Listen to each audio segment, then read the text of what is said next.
जन हुंकार के इस एपिसोड में आप सभी का बहुत बहुत स्वागत है। मैं हूं महेश बहुगुणा। आप देख रहे जन हुंकार एपिसोड।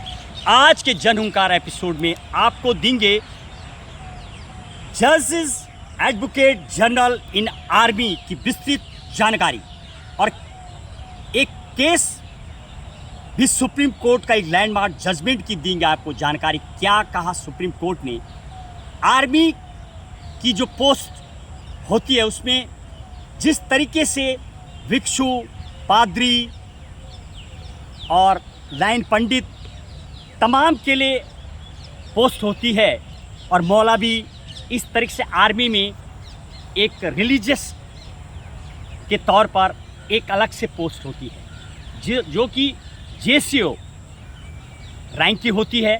ऐसे एक पोस्ट होती है जिसको JAG यानी जज एडवोकेट जनरल की पोस्ट होती है। और आज तक उसमें अक्सर ये देखा जाता था कि जब 10 पोस्टें होती थी तो 3 पोस्टें महिलाओं के लिए और 7 पोस्ट पुरुषों के लिए होती थी। और फिर 8 पोस्ट निकली जिसमें कि 2 पोस्ट महिलाओं के लिए और 6 पोस्ट पुरुषों के लिए। और अर्शदूर कौर एक महिला पहुंची सुप्रीम कोर्ट और आर्टिकल 14 राइट टू इक्वलिटी का उल्लंघन बताते हुए कोर्ट के सामने बात रखी। और मानो ऐसा लगता है जिस तरीके से यदि आप पहले संविधान संशोधन की बात करेंगे, 1951 में पहला संविधान संशोधन चंपकम दोराय राजन को जब MBBS में एडमिशन नहीं मिला था कर्नाटक में मैसूर का केस, उसकी जगह एक रिजर्वेशन को सीट मिल चुकी थी और तब रिजर्वेशन नहीं था। यानी देश में जो भी आपको व्यवस्था विधि और संविधान से चलने वाले देश में सुपरमैसी ऑफ संविधान की विशाल लोकतंत्र, सबसे बड़ा संविधान भारत देश और विधि से चलने वाले देश की यही सबसे बड़ी प्रकाष्ठा है कि आप संविधान के हिसाब से चलेंगे।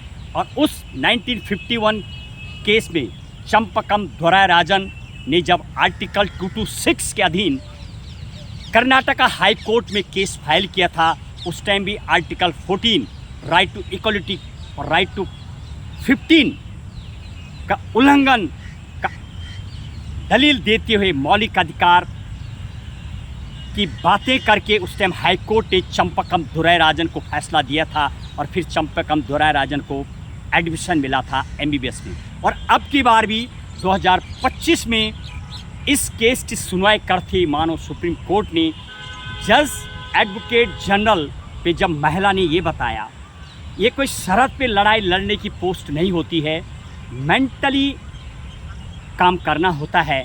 और तमाम एडवोकेट की डिग्री दोनों के पास होती है, पुरुष के पास भी और महिला के पास भी। तो आखिर डिस्क्रिमिनेशन क्यों? सुप्रीम कोर्ट ने वास्तविक इसको सही माना और आर्टिकल 14 टू 19 का उल्लंघन भी माना। और इसीलिए आर्टिकल 14 यानी राइट टू इक्वलिटी का उल्लंघन मानते हुए फैसला दिया है। जो 8 पोस्ट में से अब की बार 6 और 2 का रेशियो दिया गया था, आगे से एक गाइडलाइन जारी करते सुप्रीम कोर्ट ने कहा है वास्तविक ये डिस्क्रिमिनेशन है और सिर्फ उनको ही उसमें जॉब मिलना चाहिए जो टॉप 8 रहेंगे, जितनी भी पोस्ट होंगी, चाहे महिला हो या पुरुष। और आगे से होगा यही क्योंकि कोर्ट ने वास्तविक इसको सही माना है। कुल मिलाकर के अपने एपिसोड से हम आपको ये जानकारी देना चाहते हैं कि जब सुप्रीम कोर्ट के संज्ञान में या सरकार के संज्ञान में कोई बात जाती है तो निश्चित उस पर सुनवाई होती है। और अब महिलाएं भी बराबर हकदार होंगी और वो कैंडिडेट महिला या पुरुष बनेंगे आर्मी में जज एडवोकेट जनरल, जो निकालेंगे पेपर और टॉप रैंकिंग रहते हुए एक अहम फैसला देते हुए सुप्रीम कोर्ट ने अपनी सुपरमैसी को फिर किया साबित। बस आज के जन हुंकार एपिसोड में इतना ही। इंतज़ार कीजिए अगले एपिसोड का। जय हिंद, जय भारत।